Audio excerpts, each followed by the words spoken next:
প্রশংসা জীবন জগতের মালিক,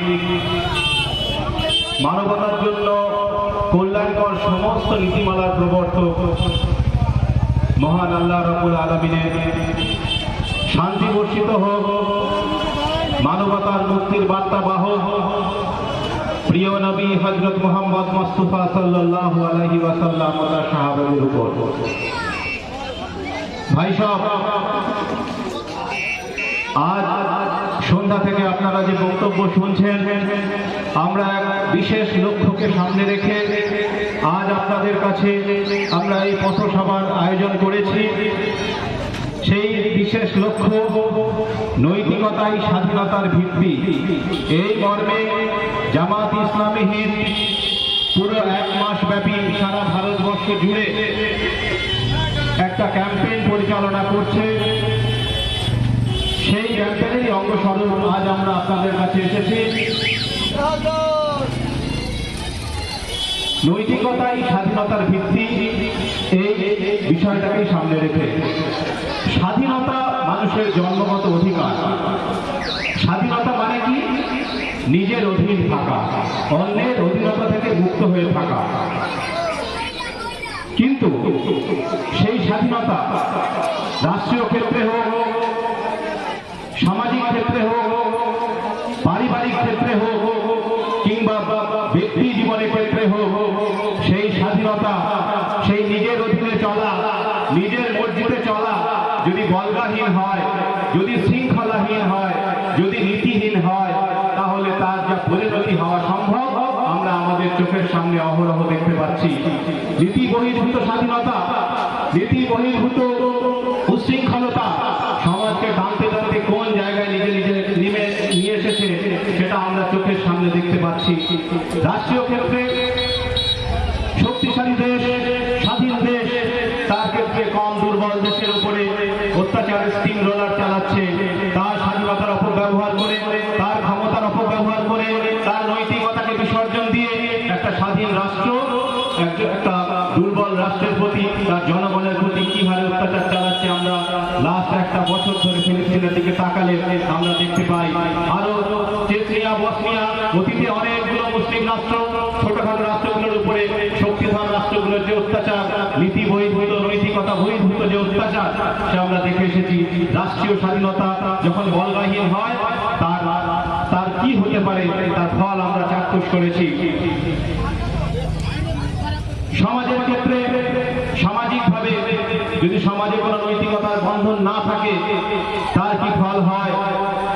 সমাজ যদি নীতিহীনতার শিকার হয় তার কি ফল হয় আমরা আজকে দেখতে পাচ্ছি। সমাজে পরকীয়তা আজকে চরম আকার ধারণ করেছে।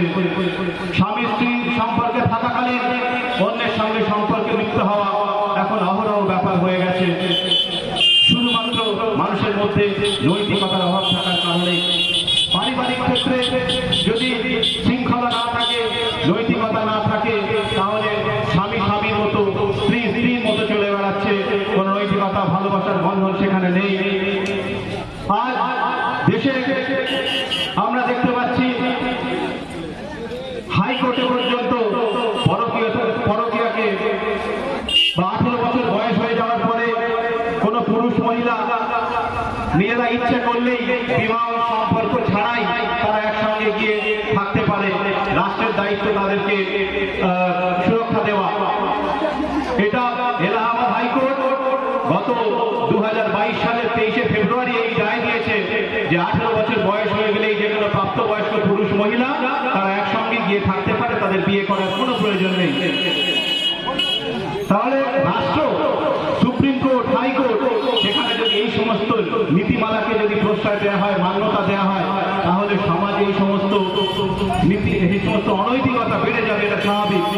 যতক্ষণ না পর্যন্ত ব্যক্তিগত ক্ষেত্রে, সামাজিক ক্ষেত্রে আমরা আমাদের নিজেদেরকে শোধরানোর চেষ্টা করব, ততক্ষণ পর্যন্ত আমরা আমাদের নিজেদের জায়গায় আমরা আমাদের স্বতন্ত্রতা বজায় রাখতে পারবো না। রাষ্ট্র আজকে সমকামিতাকে বৈধ করে দিয়েছে। কি ভিন্ন একটা প্রথা, যেটা যে সমকামিতার জন্য আল্লাহ একটা জাতিকে পর্যন্ত পৃথিবী থেকে নিশ্চিহ্ন করে দিয়েছিলেন, সেই সমকামিতা আজকে দেশ সেটাকে মান্যতা দিচ্ছে, তাদের বিয়েকে বৈধ বলে ঘোষণা করা হচ্ছে। এই সমস্ত নোংরামো, এই সমস্ত অনৈতিকতা আমরা চোখ বুজে সহ্য করতে পারবো না। আমরা জামাত ইসলামীহীন এই সমস্ত অনৈতিকতার প্রশ্নে বরাবরই আমরা সোচ্চার হয়েছি। আমরা বরাবরই সেই সমস্ত অন্যায়ের বিরুদ্ধে আমরা পথে নেমেছি, আমরা গলা ফাটিয়েছি, আমরা পোস্টারিং করেছি, আমরা মাইকিং করেছি, আমরা পথসভা করেছি, আমরা মিটিং করেছি, আমরা যুব বৈঠক করেছি। আমরা সমস্ত রকম ভাবে আমাদের যতটুকু ক্ষমতা আছে, আমাদের যতটুকু সামর্থ্য আছে, তাই দিয়ে আমরা ঝাঁপিয়ে পড়ছি। আমরা চাই সমাজের প্রত্যেকটা ক্ষেত্রে প্রত্যেকটা মানুষ আমাদের সঙ্গে পা মেলা, আমাদের সঙ্গে গলা মেলা, সমাজ থেকে অনৈতিকতা দূর হয়ে যায়, সমাজে শৃঙ্খলা আসুক। আপনি আপনার পরিবারকে শেখান, আপনি আপনার সন্তানকে শেখান ভালো কি মন্দ কি, সে বাড়ি থেকে বেরিয়ে কোথায় যাবে, সে স্কুলে যাবে না মদের আড্ডায় যাবে না গাঁজার আড্ডায় যাবে না বন্ধু বান্ধবের সঙ্গে কোথাও ঘুরতে চলে যাবে, নোংরামের মধ্যে লিপ্ত হবে, সেটা বাড়ি থেকে আপনাকে শেখান। কোনটা ভালো কোনটা মন্দ সেটা তাদেরকে শেখান। যতক্ষণ না পর্যন্ত পারিবারিকভাবে আপনি একটা পরিবার হলো একটা সমাজের একক, পরিবার যদি সুন্দর না হয়, পরিবার যদি শৃঙ্খলার বন্ধনে আবদ্ধ না হয়, পরিবার যদি নৈতিকতার বন্ধনে আবদ্ধ না হয়, তাহলে ভালো সমাজ গড়ে উঠবে না। আপনি আপনার পরিবারকে সুশিক্ষিত করুন, আপনি আপনার পরিবারকে নৈতিকতা শিক্ষা দিন, আপনি আপনার পরিবারকে ভালো হতে শিখুন। তাহলে আপনার পরিবার যদি ভালো হয়, তাহলে অনেকগুলো পরিবার মিলে একটা সমাজ হয়, সেই সমাজ সুন্দর হবে। সমাজ সুন্দর হলে দেশ সুন্দর হবে, দেশ সুন্দর হলে পৃথিবী সুন্দর হবে। আমরা আবার রাসূল সাল্লাল্লাহু আলাইহি ওয়াসাল্লামের সেই সোনার মদিনার মতো, সোনার মক্কার মতো আমরা আবার সুন্দর সমাজ দেখতে চাই।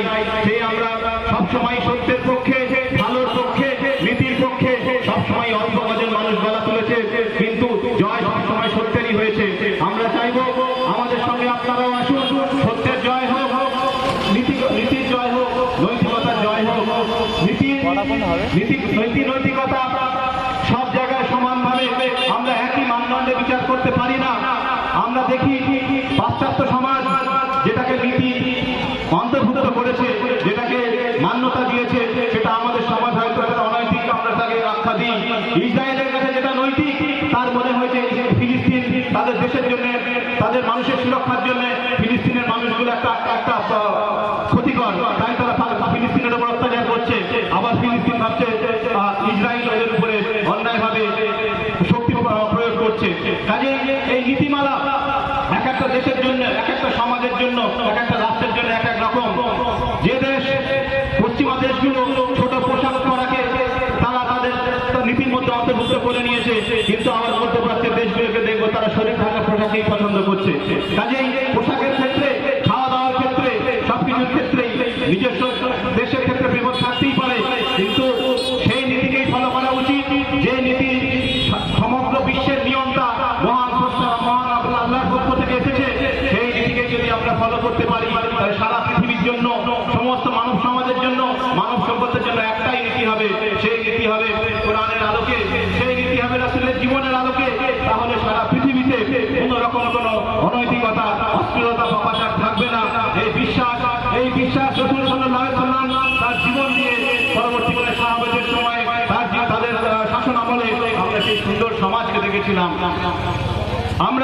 আমরা চাই জামাত ইসলামী হিন্দের এই ক্যাম্পেইনের মাধ্যমে যতগুলো মানুষের কাছে আমাদের এই বার্তা পৌঁছে যাচ্ছে, তারা প্রত্যেকেই আজ থেকে যতটুকু শুনে যাচ্ছেন, যতটুকু শিখে যাচ্ছেন, ততটুকু সেই বার্তা নিজেদের পরিবারের মধ্যে ছড়িয়ে দিন, নিজেদের পরিচিত জনের মধ্যে ছড়িয়ে দিন।